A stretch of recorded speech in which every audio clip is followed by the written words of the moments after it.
আসসালামু আলাইকুম pre economy lovers বন্ধুরা, মাসুজ ইকোনমি ব্লগ থেকে আপনাদের স্বাগত জানাচ্ছি। আসসালামু আলাইকুম রহমতুল্লাহ। আজকে প্রথম আলোর সৌজন্যে আমরা যতটুকু জানতে পারছি যে মার্কিন যুক্তরাষ্ট্রে টি শার্ট রপ্তানির ক্ষেত্রে বাংলাদেশ মার্কিন শুল্ক আরোপের কারণে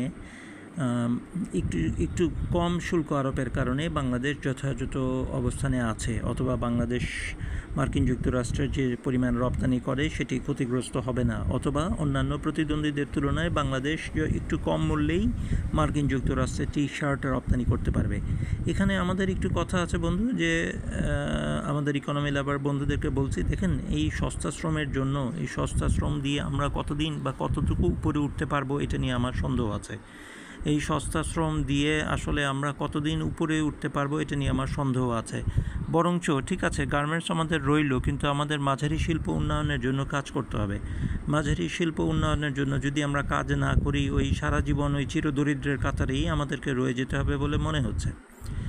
বণিক বার্তার বিবরণ দিয়ে, বণিক বার্তার সৌজন্যে আমরা যতটুকু জানতে পারছি সেটা হচ্ছে এবছর বোরো ধানের ফসল খুব ভালো উৎপাদন হয়েছে।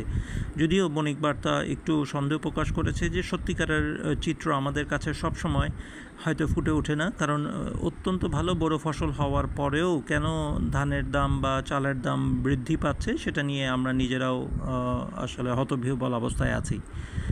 বন্যা এবছর গত আল্লাহর মেহেরবানি, আল্লাহর কাছে হাজারো শুকরিয়া আদায় করি, আল্লাহর কাছে হাজারো শুকরিয়া আদায় করি। 2024-এর মতো বন্যা এবছর হচ্ছে না।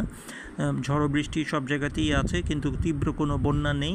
আর আল্লাহ চাহাতো ইনশাল্লাহ বন্যা বড় ফসলকেও আক্রান্ত করেনি। কাজেই চালের মূল্য বৃদ্ধির পিছনে কী কারণ, একটু সরকারকে খুঁজে দেখার আহ্বান জানাচ্ছি। আজকে বাংলাদেশের জন্য অর্থনীতির বার্তা এতটুকু পর্যন্তই। আপনাদের সাথে ইনশাল্লাহ আবারও কথা বলবো। আসসালামু আলাইকুম রহমতুল্লাহ। ভালো থাকুন, সুস্থ থাকুন, আল্লাহর কাছে এই প্রার্থনা করি, আমিন।